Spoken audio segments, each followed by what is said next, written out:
can't explain. Where do we lose our way? That is driving me insane.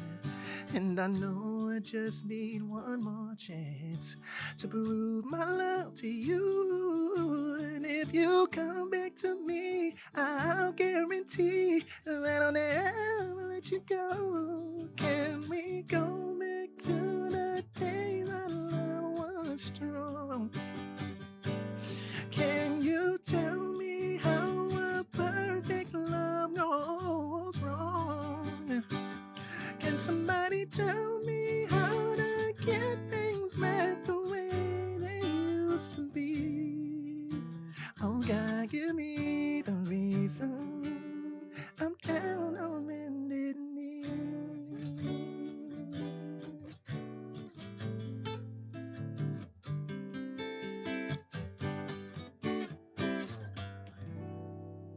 Hi, this is Taylor Polidor Williams, and you are watching On That Note with Shawn Stockman. Welcome, everybody, to another episode of On That Note. I am your humble host, Shawn Stockman. And of course, as you know, this is the place where we speak a language we all understand, and that is music. I don't care what you do, I don't care what your profession is, singing, acting, dancing, plumber, mathematician.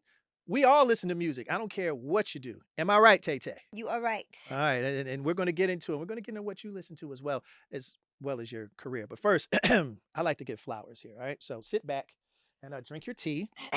Yeah, sip your tea, and I'm going to give you or everybody, an introduction on who you are, because you are something very, very important. So here we go. Every once in a while, you meet an artist whose success may look sudden to the outside world, but when you really learn their story, you realize there was nothing sudden about it. My guest today is one of those people. Born and raised in Houston, Texas, this talented young Virgo woman started chasing this dream long before Hollywood knew her name. Her hard work has gotten her roles amongst some of the biggest in the industry, and at a young age, one of her first ever acting jobs was on the set of Welcome Home Roscoe Jenkins, starring Martin Lawrence, Cedric The Entertainer, and Mike Epps. That's a big flex. Like starting off. It set a high bar. Yeah, it really did. Like that's like you can't you got okay, sis. This was just the gate.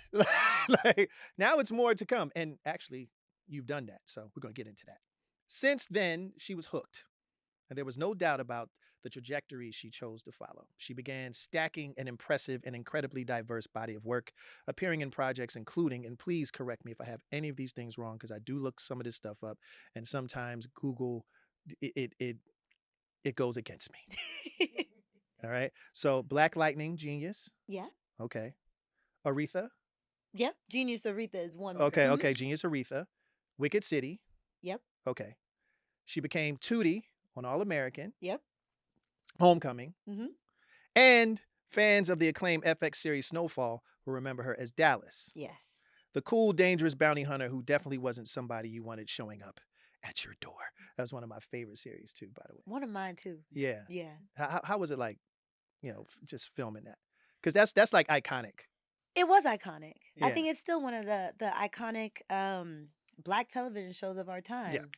Working on it was a dream. I had been a fan of John Singleton's work. Mhm. Unfortunately, he had passed when I got on the show. Like that was the first season Mhm. after he passed. I But see. obviously, his spirit was all over it 100%. in the footprint of the show, and it was just a masterclass the entire time. That was where I really learned camera work. I feel like Dig. some of the directors on there are so creative, Mhm. and it was a joy every single time going on set Yeah. on Snowfall, because I was genuinely a fan before Right. hopping on to Yeah. the show. It's a great series. Yeah. And rest in peace, John Singleton. Rest You in did peace, John that. You know what I'm Singleton. saying? So she's also, I'm not done. She's also an accomplished voice actor, lending her voice to projects across Nickelodeon, Disney, and other platforms, quietly building the kind of resume that tells you this woman isn't simply chasing fame. All right? Currently, she plays the leading role of Kimmie, a sweet, innocent girl forced into a life of an exploited dancer, right? Which in turn made her become a tough, take no shit boss in a globally successful drama series created by Mr. Tyler Perry called Beauty in Black. Kimmie's evolution from someone trying to escape the world around her into a woman determined to control her own destiny has given this actor the opportunity to show range, fear, anger, tenderness, intelligence, toughness, and survival, sometimes all within the same episode. Today we talk about not only her major success, but the road made her ready for it. And by the way, season 3 for Beauty in Black premieres August 27th. She's an actor, writer, producer, a wife, and a proud member of the Alpha Kappa Alpha Sorority Incorporated. I am. Yes, yes. Ladies and gentlemen, please give it up for the talented, beautiful, resilient, and clearly just getting started, Taylor Ellen, right? Eileen. Eileen. I just want to pronounce. I just want to make sure. Eileen Yeah. Polydor Williams, aka Lil Annie. Full name and nickname. Yes, Lil. What was Little Annie about? So, for reference, Eileen is my mom's first name, Okay. and that was her grandmother's first name as well. Oh, beautiful. So it's a family name. You get the whole name. Yeah.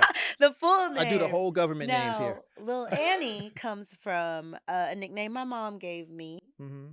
I come from a very large Creole Southern family in Okay. Houston. My family's in Louisiana and Texas, and I Dig have a that. cousin, Andrea, Okay. and they used to call Andrea Buku, which Buku. means too much. Too much, right, right, So right. probably when I was about 9 years old, whenever I would start to be too much or doing a little too much, my mom would be like, Lil Annie, as in little Andrea, Right. little Buku. Right. So she still calls me that to this day. That's nice. That's beautiful. Well, Lil Annie's here, aka Tay, aka Taylor Polydor Williams. Thank you for that intro. Come on now. That was Come a on great now. intro. Listen. Flowers are given at this show. I receive it. Yes. Thank you. And you deserve it. You work hard.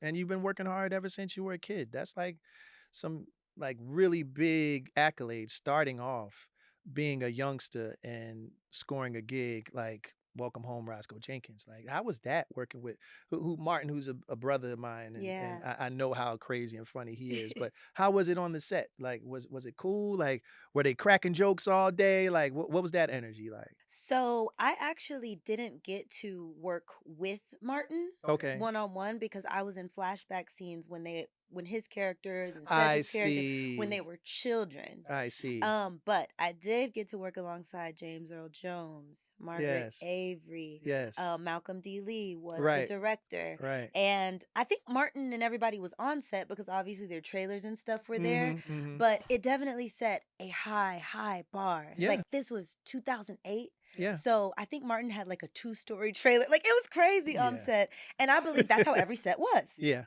Right. Of course.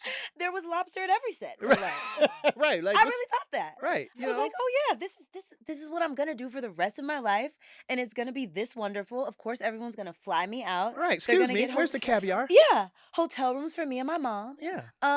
They're gonna pick me up in a black truck. Of course they There's are. gonna be cash at the hotel lobby Duh. for per diem every. Duh. Sean.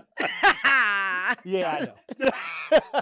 Yeah, I know. They set I such know. a high bar. Yeah. And Yeah. that's where I decided that's what I'm gonna do for the rest of my life. Okay. Well, all right. Let's fast forward. After you experienced all of that good stuff, what was your next experience like? And did they have the caviar and lobster? So I'm from Houston, and the Mhm. reason why I think I did that movie or I was able to have that opportunity was because at the time we were coming right off of Hurricane Katrina, Mm. and Louisiana implemented all these new tax credits to the state. So Got there you. were a lot of films being made in Louisiana, which was Mm. good for the Texas Sure. scene as well. Sure. So it was a little bit of a gap between my next big thing, I Yeah. guess you could say. So I did commercials, modeling gigs, things like that. And that really, when I started working again, happened when I came to Atlanta. All right. I came to Atlanta in 2011. Started going to college at Clark Atlanta University. Okay. And I picked CAU because I knew they had a thriving television and film industry. And it felt like, oh, this would be a great place to be a young Black actress. Sure. And I was right. Yeah. Because that was when tax credits came to Atlanta. Right. And I really just hit the ground running. I went to CAU on a full ride academic scholarship. Awesome. Yeah. And no, thank you. Yeah. It was a wonderful opportunity, which is why I will always give back to CAU. But I hit the ground running in the Atlanta film industry Yeah. when I was in school. And it was budding back then too. Like it was Yeah. still very much in its incubation stage, but it was Mhm. building up to be one of those premier cities for Black actors and productions in Atlanta, in the city. Absolutely. And my plan was like, well, I could probably go work for Tyler Perry. Sure. But there, I love how you think. right? As a 17-year-old. I love that. And it took years. It took when did that happen? 2024 with Beauty and Black, actually. But I was able to start building my resume Yeah. and making a lot of great connections that I still I'm coming full circle on to this day. That's awesome. Mhm. That's awesome. Well, you know what? Let's go back. I mean, we kind of did, but let's go back to some of the music tastes. You're from Yes. Houston, Booston, Houston. Let's go back to when you were about, let's say, 10 years old. I always like to use 10. That's a formative year that you're no longer really a baby Yeah. and you're kind of growing into your young ladyhood, so to speak. So those are memories that you remember or that you keep locked in and have changed you. What was played in your house around that time of year? That that stage in your life where Yeah. you were growing up. What did you listen to? What was popping You in know, Houston? I like to think that my life has a soundtrack. So I Yes. remember pivotal moments and eras through music. Mm-hmm. I love music. I know around my house, we would always have the classics. My grandfather loved Al Green. I love Mm-hmm. Al Green. We love Mm-hmm. Stevie Wonder. Mm-hmm. My mom was huge into, my mom actually to this day has a very pop style of music. She likes what's popular. Okay. So around that time, she would play a lot of Lauryn Hill, Miss Education of Lauryn Hill. That might have been when I was a little bit younger. It's a pretty good album. Pretty good, It you did, know. it did okay. She played it till it was scratched out, Yeah. but you know, right. not a big deal. Not a big deal. My dad is so funny. He probably would be so embarrassed. But Right. I remember at that time, what he was listening to was a lot of big timers. Okay. Everybody get your Yes. roll on. Everybody Yes. get your roll. A lot of big timers. House real big. Yeah, Car real big. Right. A lot of that. But I think Right. what I was listening to around that time, whatever was on the radio. Because I know that was when I started like waking myself up in the morning and I would set my radio to 97.9 The Box Yeah. and whatever was playing. And I remember playing over and over again, like Justified, the Justin Timberlake album Great around album. that time. Great Of album. course, I loved Survivor, Destiny's Child. Another great album. And then I would say like the sounds of Houston, the classics that get played or come to mind. Tops Drop by Fat Pat. On Sundays, everything would be Screwed on the radio. DJ Screw. Yes. Rest in So, peace. you know, your normal R&B songs, but Screwed, that's something I still listen to. Is very relaxing to me. Okay. Instead of Zen music from YouTube, she just turns on a little DJ Screw. Erykah Badu, On and On, Chopped and Screwed. It's on YouTube. Okay. Relaxing. Zen out.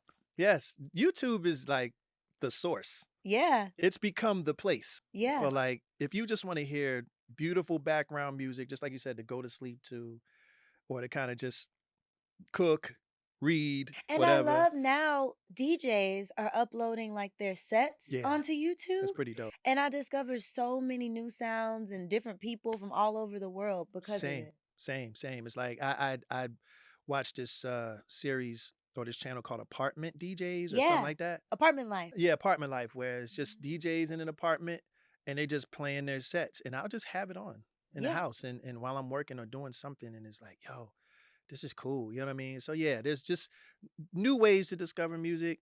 You just got to know where to find it. Yes. You know what I mean? Like, so that's cool. So Taylor, let's get to it. Everybody sees the breakthrough. All right, everybody sees the success, but they rarely see the years before it. What version of you had to die or at least change for you to become the woman who could handle what's happening in your life right now? That's a deep question. Because again, because the success that you're experiencing, it could really take a person for the loop if they're not ready. Yeah. So what got you ready for this moment? You know, I think so. There's two parts to that. there's a version of me that had to, I guess you could say, learn to trust myself more and trust myself faster. Mm. Because like you said, I've wanted to do this for a very long time. Like my parents didn't push entertainment and acting on me. They supported me, Mhm. but my mom is educated, my dad's an engineer. Nobody in my family has ever done this. I was obsessed with Los Angeles and Hollywood the first Gotcha. time I went when I was 6 years old. Yeah. And, they prayed a lot over me, of course. Yeah. I have the support and love of a very loving family, but no one had ever done this. But there were things that I guess God was putting on my heart that I had never been exposed to. And a lot of the time, I think growing up, it was almost like people were telling me, oh, you can't do that. That's too big of a dream. Yeah. No, no, no. But I would do it each time. Like I remember in seventh grade, we had to do like a college project. And I said I wanted to go to school and study acting and I would be an actress. And that teacher told me that, you need to pick something more realistic. In eighth grade, I Mm. booked my first movie, Welcome Mm. Home Roscoe Jenkins. Right. And I was like, oh, she doesn't know what she's talking about. And I think the part of me, but I did change it for that Right. project. I Mm. changed it to English because I was like, oh, well, she said that's unrealistic. So, Mm. and that happened along the way in a lot of things. And there would still be something drawing me towards the thing that was in my heart. Yeah. So at this point, I think what got me ready as one could be for a moment where all the things kind of converge and people see, the dream that you have. I had to learn to trust myself because I think if it would have happened earlier when I didn't trust myself as much, I would have been in so many different ways. Like at this point in my life, I'm married. Yeah. Um, I love people's approval, but I'm not looking for it. I'm very secure in Amen. who I am and grounded. That's so important. And it's still tough because the second part of it, I was going to say, I think I'm still learning and becoming who I need to be Yeah. to not only, I became who I needed to be to get it. Now I think I am becoming who I need to be to continue and to have that endurance because it's a, Yeah. yeah. Yeah. I think it's what I've learned is that you just in what you're saying that you've acknowledged is that you have to trust your gut. Like it's okay to take criticism. It is. But whenever it starts your stomach starts to churn, Mm, it's when it's bad. yeah. And you have to trust that. You have to know when to cut it off. Like it's okay to take certain things in and okay, I'll take that criticism. But when it starts to make you feel heavy and it makes you feel like less than, which you should never feel, because if it's real criticism, it should, no matter how harsh it might be, but in some way, it still lifts you up. But when it starts making you feel low, cut it off. Yeah. They're not good for you. You know what I'm saying? Like whenever people are doing that to you, Yeah. where you start second guessing and doubting who you are, those people are not good for you. Because I've had teachers, and I'm sure you have, I've had instructors, I've had music teachers that would holler at us and scream, but somehow I never took it offensively because somehow their hollers and screams made me better Yeah. because I felt no malice. I felt no intent of ill will. He was just trying to get me to where he knew I needed to go, something that I didn't even see in me. So there is a difference between criticism and just someone just trying to be domineering and negative. Mhm. So I think that's one of the things that I would say. Just trust your gut. If it feels wrong, if something just doesn't feel and you're kind of feeling sick about it, because your body tells you, because our Oh, body's yeah. connected to our spirits. Oh, yeah. So when our body is doing something, that means our spirit ain't feeling it. So our spirit, what's the scripture say? It's the spirit that quickeneth, the flesh profiteth nothing. So Yeah. it's the spirit that makes us alive. It keeps us going. So when our body is alerting us, that means our spirit ain't feeling it. So that's when we go, you know what? Mm, I'm cool on you. yeah. You know what I'm saying? Like, I hear you, but And also the journey of being okay with doing that with something that yeah. I care so much about, Mm-hmm. but I'm building that muscle of trusting that gut and being Mm-hmm. like, even though this sounds good, it don't feel right. And guess what? You might be wrong. Yep. So Yeah.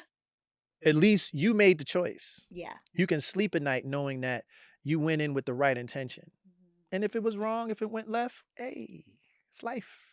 Yeah. It happens. You know what I'm saying? So, but you've been doing well so far. And I've been enjoying just what I've been seeing, just not on just on screen, but just as a human being, just as I was preparing for this, just seeing your demeanor and I love the energy. And you do have a great head on your shoulders and just taking all this in. For like I said, for most people, it'd be tough. But you seem to be taking it in stride. So again, congratulations on that, because that will carry you throughout the rest of your life. Thank you. That means a lot coming No, from you. it's a real thing. It will keep you stable. Now, let's touch on a part that you did. I won't. I'll admit I didn't watch the whole movie, but Rona, Divorce in the Black. You played Megan Good's character Ava. Yeah. You played her BFF and voice of reason, I guess you could say, so to speak. Do you think this was a role that convinced Tyler you could carry a larger role as Kimmie? Um,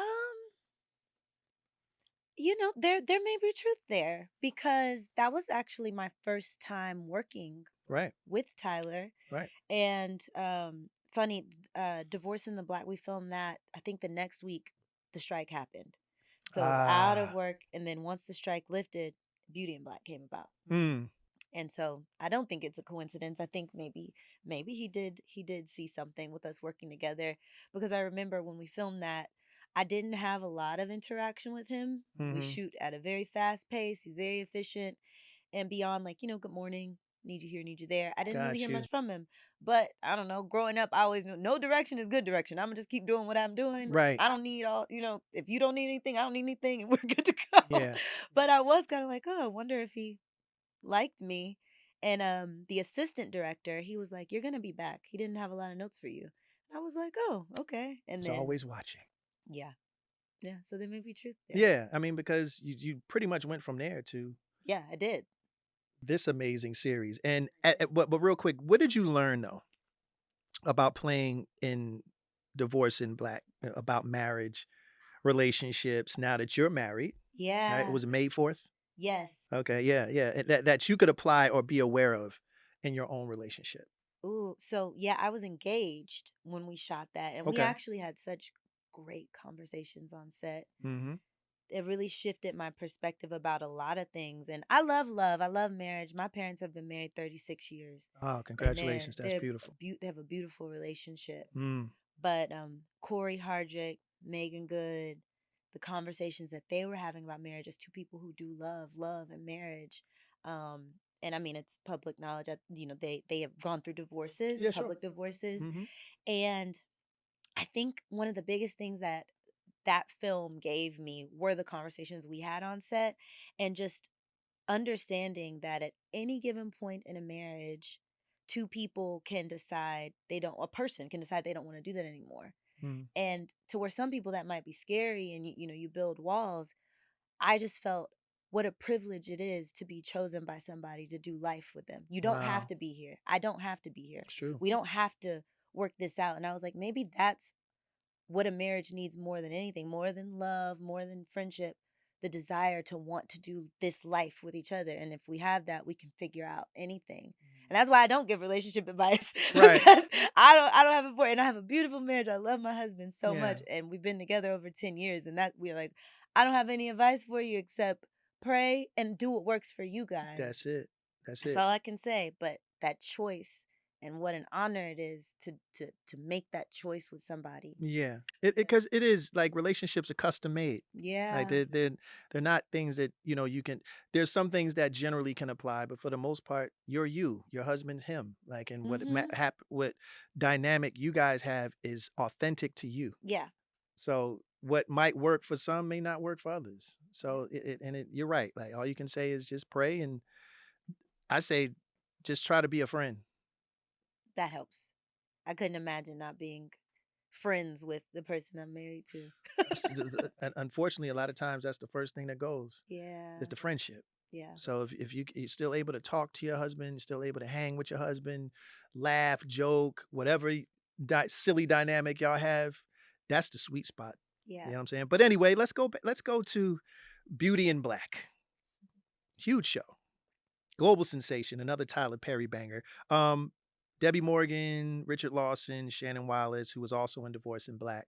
Um, did seeing those familiar faces relieve some of maybe the jitters of taking on a project that focused on you and your character? Um, I'm trying to even remember how I felt and if seeing their faces calmed that down. To an extent, Yeah. sure, because I had worked with quite a few of the same people. I mean, obviously, them, they're all lovely and wonderful, but also the crew. So it was a bit of a familiar situation. But I don't Hmm. even know if seeing the familiar faces made me less.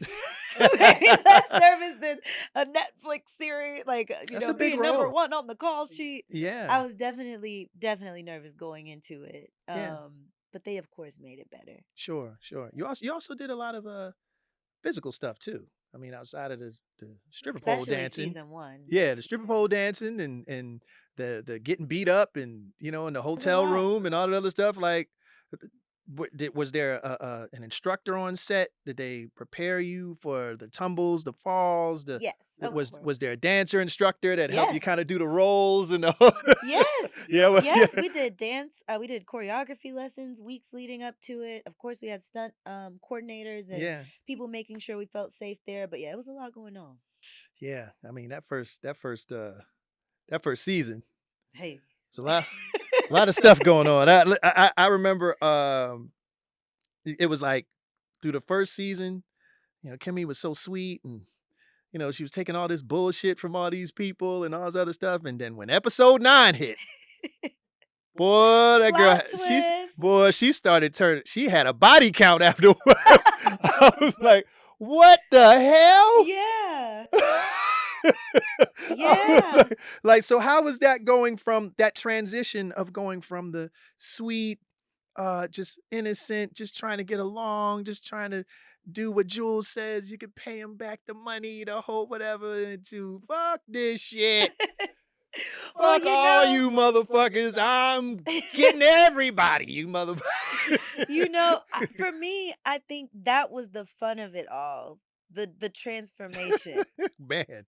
It was almost a complete 180. Right. A complete A 180. complete 180. Oh my gosh. And I knew that going into it. That was something that Tyler talked to me about, the trajectory of the character and where it was going. And I was like, how is she going from that to running a company? And he was like, I'm gonna send you the scripts. And so he sent me the scripts and I'm reading it and I'm like, what? Ooh. Right, Ooh, right, much right. like when you're actually watching the show, it's like, I can't believe it. Yeah. So I was like, this will be fun. Yeah. This will That be it has to be fun, right? It Just to is. go from being the docile girl to now being the take charge, I'm wreaking havoc, I'm burning the whole house down type of energy. Was there a certain type of, I guess, mentality you had to be in before you even hit the set? Were you in the trailer just hyping yourself up because you were about to do some like wild stuff? Like what was it? What was it like? Well, for every character, like part of my process in general, I make a playlist. So I have so many playlists for different Ah, characters. Sometimes if it's an audition, I'm getting close to it. I'll go ahead and make the playlist. It's kind of like a sacred thing. I don't want to do it until I think it's mine. But uh, I have a Kimmie playlist. okay. I actually Now, shared what does it. that entail? Please tell me It's a the lot of Kimmie Cardi B. playlist. A lot of Cardi B. Okay, let's list this. Give me 5 songs that is on the Kimmie playlist. Ooh, okay. We have Get Up 10 by Cardi B. Mm-hmm. We have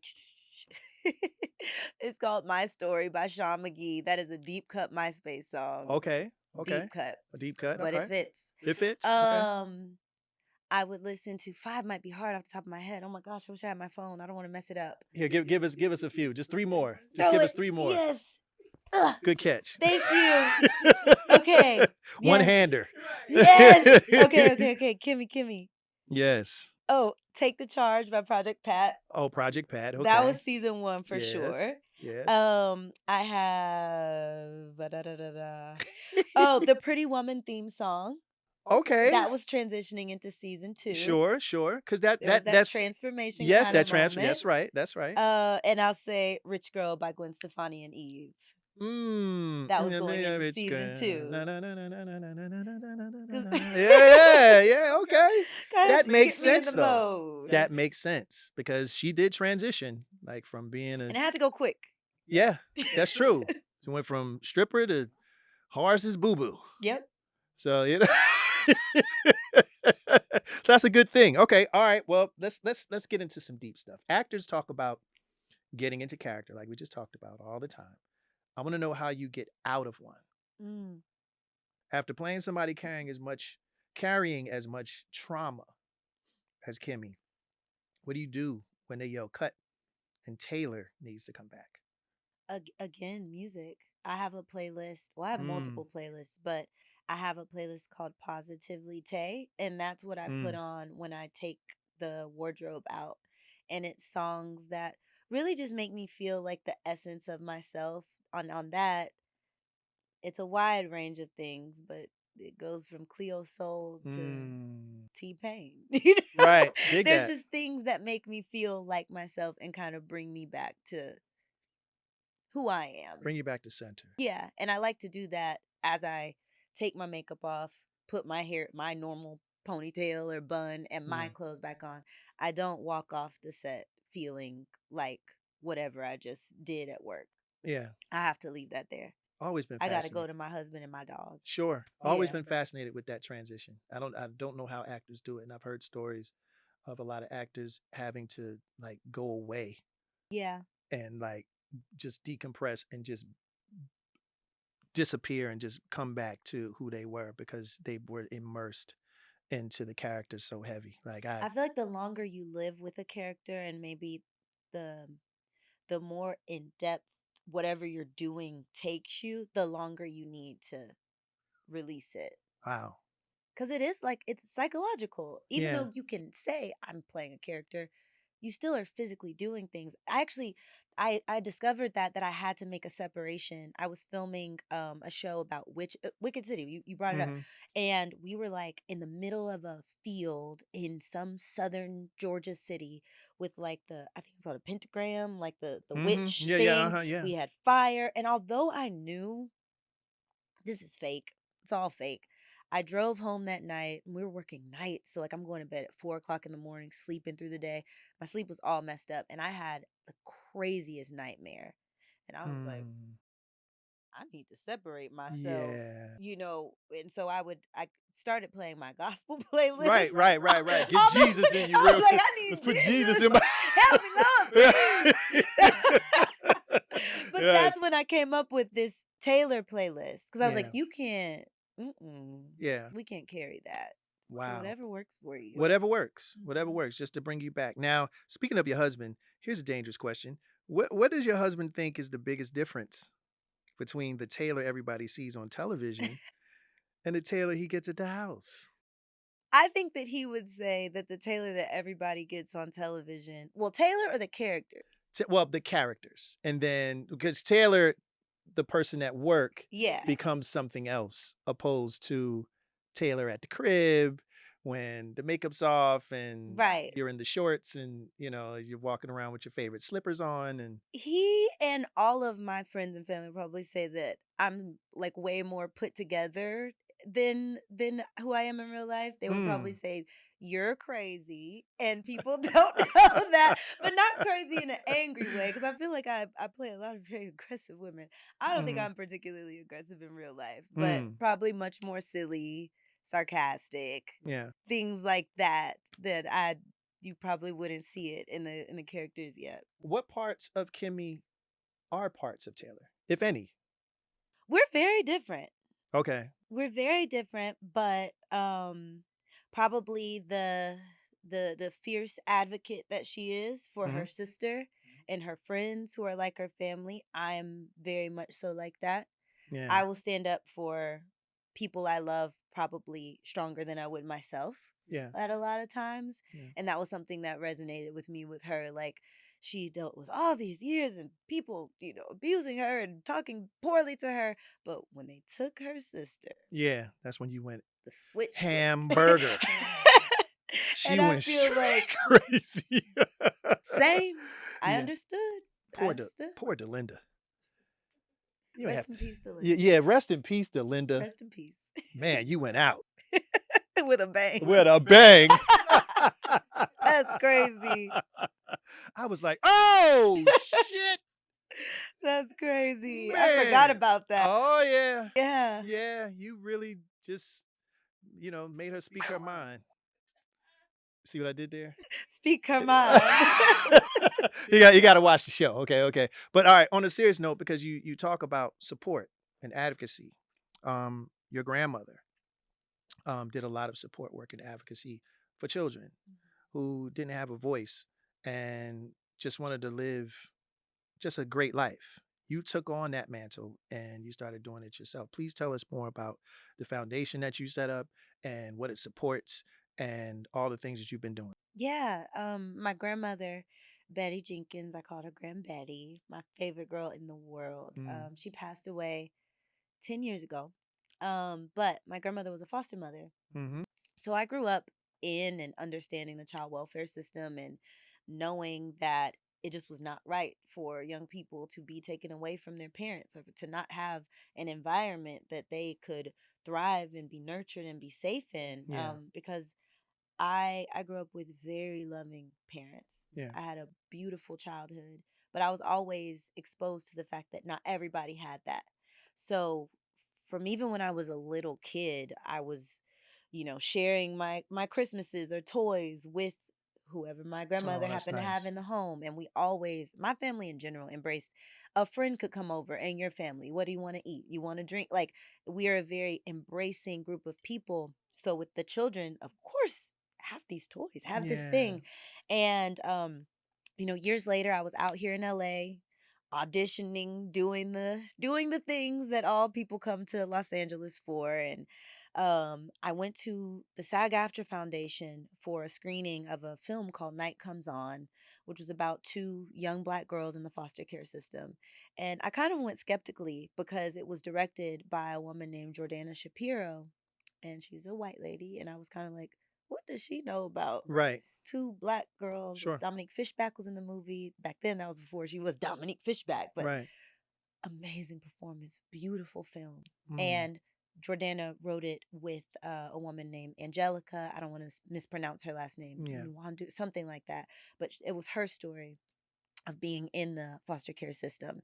And she was like, I used to volunteer with an organization called Peace for Kids, and Angelica was in that organization. So she helped her write it, and they made this film that premiered at Sundance. And Mm. I was just so inspired. And I went up to go tell her, like, this is amazing what you did. And she was like, go volunteer at Peace for Kids. And I signed up that night.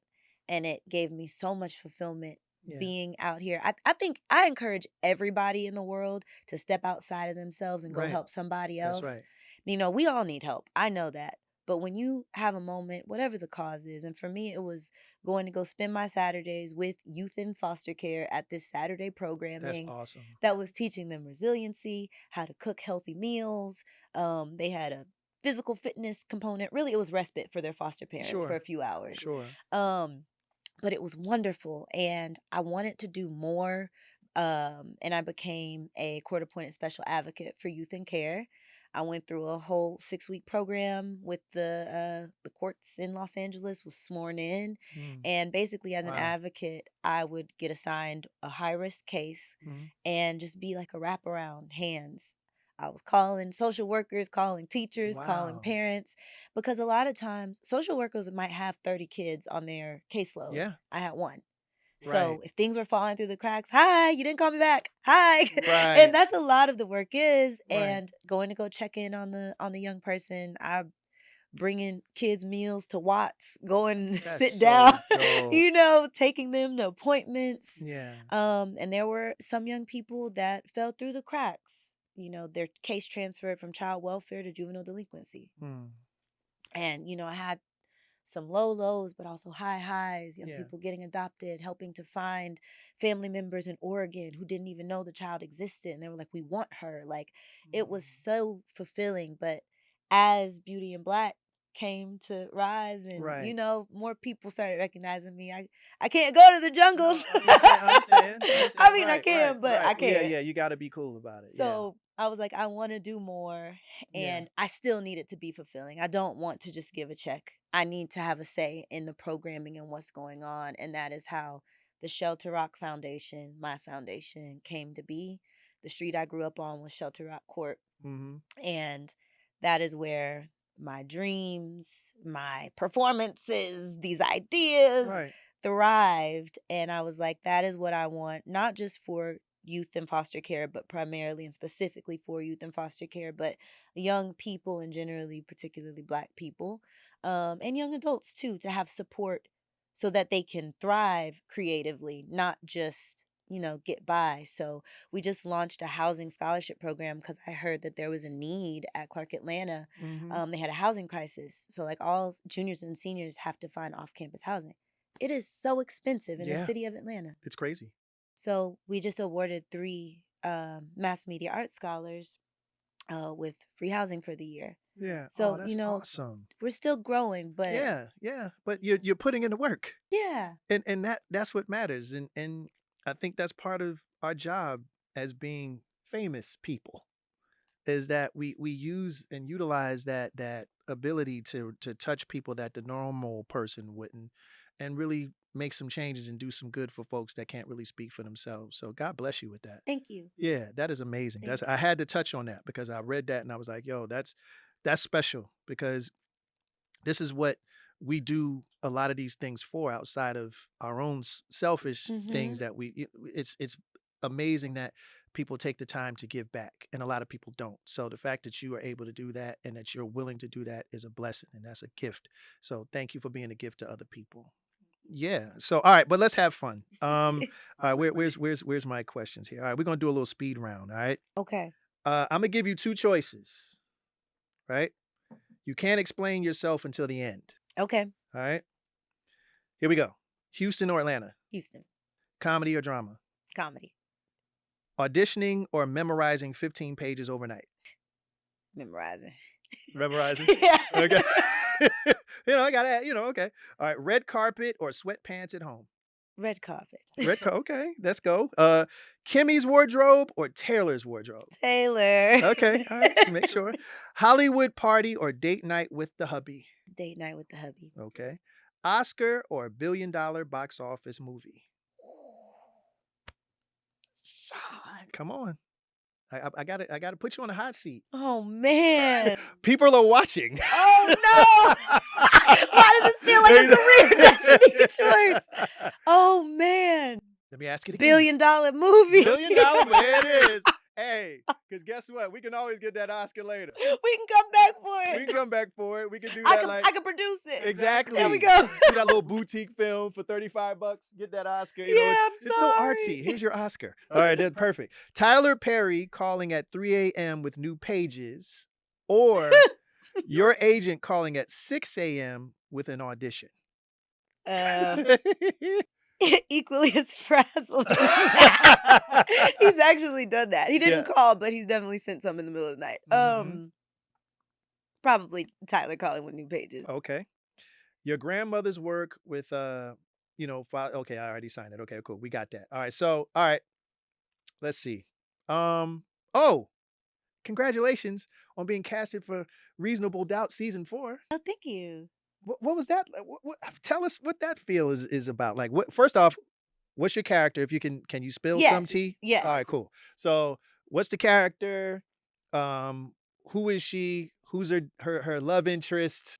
What's popping? Give us a little tidbit. I'm very excited because I'm also a fan of Reasonable Doubt. Mhm. Watched the show seasons before, Yep. and it ended on a crazy cliffhanger. And any opportunity, Kerry Washington is one of my biggest inspirations. So she is the executive producer of the show. So getting in her system made me warm my heart. But I am playing Brooke Cropper in season 4, who is married to Eric Cropper, which is being played by Tank. He is a music mogul, R&B bad boy. Okay, that sounds about right. Right? Very fun. Shout out to Tank. Yes, Shout out to Tank. love Tank. He's so talented. Yes. But they are estranged. They're going through a nasty divorce. And the way that they described it is she's just as conniving and manipulative as him. Ooh. So without giving too much away, there is a there's a fierce battle with them brewing and all these other things going on. And Jax represents Eric, Tank's Got you. character. Got you. So I'm actually up against the protagonist this time around. Wow. But it's a great season. I'm very excited for That's everyone to see amazing. that. Congratulations for Thank that. you. Now, I got to ask, going back to Beauty in Black. Okay, this might be my little dagger. All right, okay, because I got to ask. Uh-oh. Because season 3 is coming up August 27th. Everybody's going to watch it. I know. I'm sure there's going to be some reveals. I'm kind of being a smartass when I say this, but it like, are we going to have some like revelations or some sort of like reveal moments? Like, is Roy immortal? He might Is be. Roy immortal? Hey, He might be. is Roy immortal? I've seen this man get thrown out of a window, hit by an SUV, set on fire. This might be crazy to say, and if it is, I'm not trying to offend anybody, but people are like, crackheads don't die. Right. Snorts cocaine like it's Jolly Ranchers. Gets thrown hot coffee onto him He and not just a might scratch. be. Is he immortal? He Like, just might is be. Roy immortal? I'm trying to figure out how He's in the this Matrix. nigga survives all of these things that would kill me. I can't confirm or deny if that will be answered in season 3. Okay, all right. I can't confirm or deny, All but right, that's fine. it'll probably be put to the test. That's fine. Well, it looks like you and Mallory are at least allies. At least it ended kind of that way.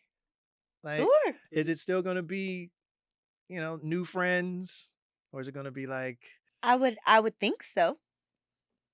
But she's nothing being is cagey? nothing is too certain in the world of the Belleries. So she's You just gotta watch August 27th. she on didn't give us Netflix. anything. So I'm really bad at spoilers, so that's why I'm just I was trying to be clever and try to figure out a way to get something out of you, but yeah. it, I'd tell you the whole thing. I'd spoil it right now, but they might be mad at that. ain't nobody listening. No one's listening. No one's listening. It's just us. Don't worry about the red lights and the camera. This is just for me. Like, this is I will say everything that has brought you to that point is still there and even more. All the things that the cliffhangers, the ups and the downs, you can expect the unexpected. Okay. You don't know what's going to happen. I kind of like the idea of you guys clicking up. I do too, though. Like I do too. That was kind of slick in the sense of that was a nice little plot twist and Yeah. sworn enemies or enemies that you would never think would actually find some common ground, and but it makes sense. I just like any time when two women come together. Yeah, Very like girl power. it's very powerful. It's very powerful. The sister thing is sistering. Yeah. Especially in the last part. Okay, add one last question. Okay. Well, it's a two-parter. What's your favorite restaurant? Oh.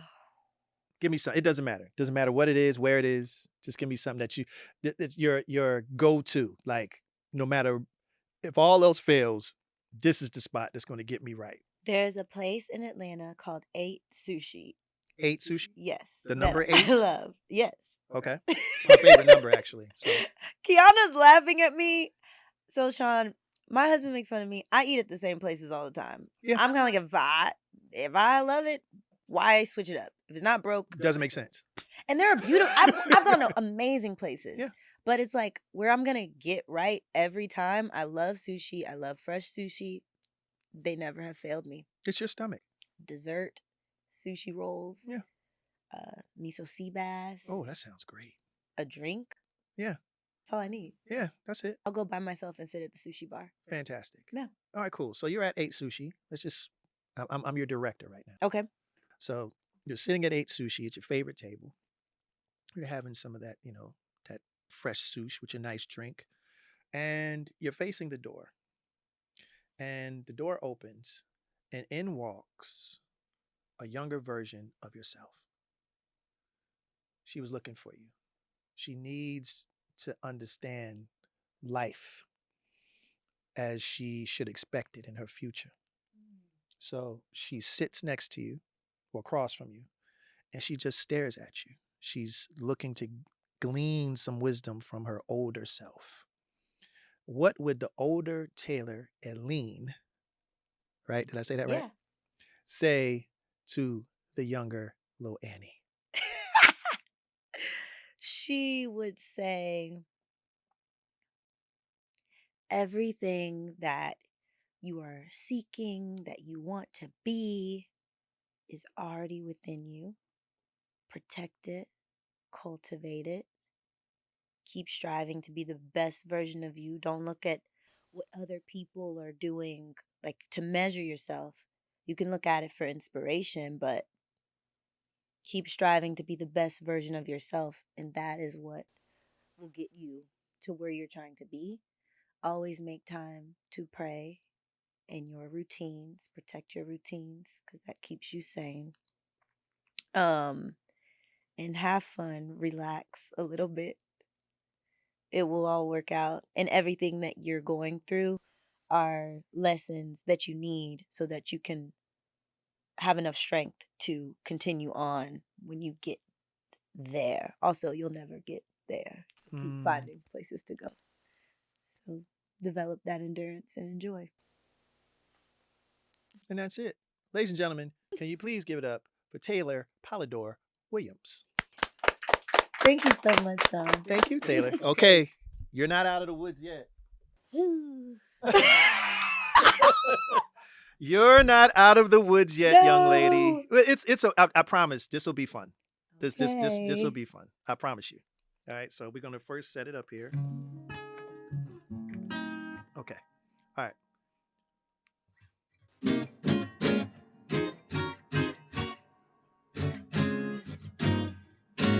Okay. I think I know what you're about to play. Yes, you do. Oh. Dun, dun, dun, dun.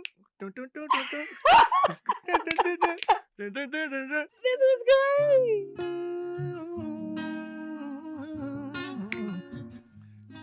Snap your fingers. Yeah. Step. You can do it all by yourself. Baby girl, what's your name? Let me talk to you. Let me buy you a drink.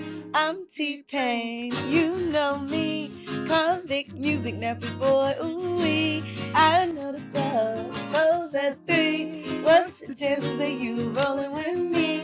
Back to the crib. Show you how I live. Let's get drunk. Forget what we did. I'ma buy you a drink. Ooh-wee.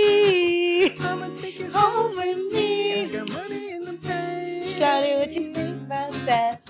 I'll be in the gray Cadillac, we in the bed like ooh, ooh, ooh, ooh, ooh, We in a bed like ooh, ooh, ooh, ooh, ooh. There you go. That's today. See, she didn't say she was gonna sing. I wasn't She going wasn't gonna to. sing. I got it out of That's her. my karaoke song. I had to. See, Had to seize the moment to sing with you. How did I know that? How did I know that? All right, now I know that you requested something, so I'll do a little bit.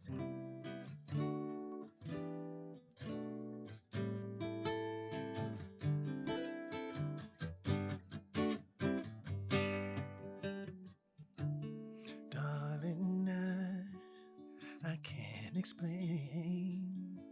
Where do we lose our way? That is driving me insane. And I know I just need one more chance to prove my love to you. And if you come back to me, I'll guarantee that I'll never let you go. Can we go back to the days our love was strong? Can you tell me how a perfect love goes wrong? Can somebody tell me how to get things back the way they used to be? Oh God, give me the reason I'm down on bended knee.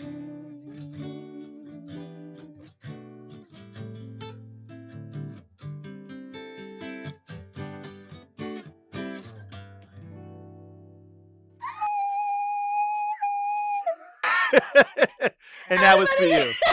Thank That was for you. Thank you You so were so amazing. much. I wish we had more time. I ain't gonna lie, because I might have asked maybe 4 or 5 questions and I got like 30. But you gotta come back. I I know would you're a love busy to. woman. Congratulations on everything, the success of this amazing show. Shout out to Tyler Perry for having the vision to create such a crazy show and to give this young lady an opportunity and a chance to show her stuff and to show the world the star that she truly is. It was my honor. Thank Thank you. you very much. Please, everybody give it up for Miss Taylor Eileen Polydor Williams. Thank you. Hey. Hey, y'all. Thank you so very much. Make sure you guys like, comment, and subscribe. All right. Our Patreon page is up. And if you like this video, we got a couple more for you to watch too.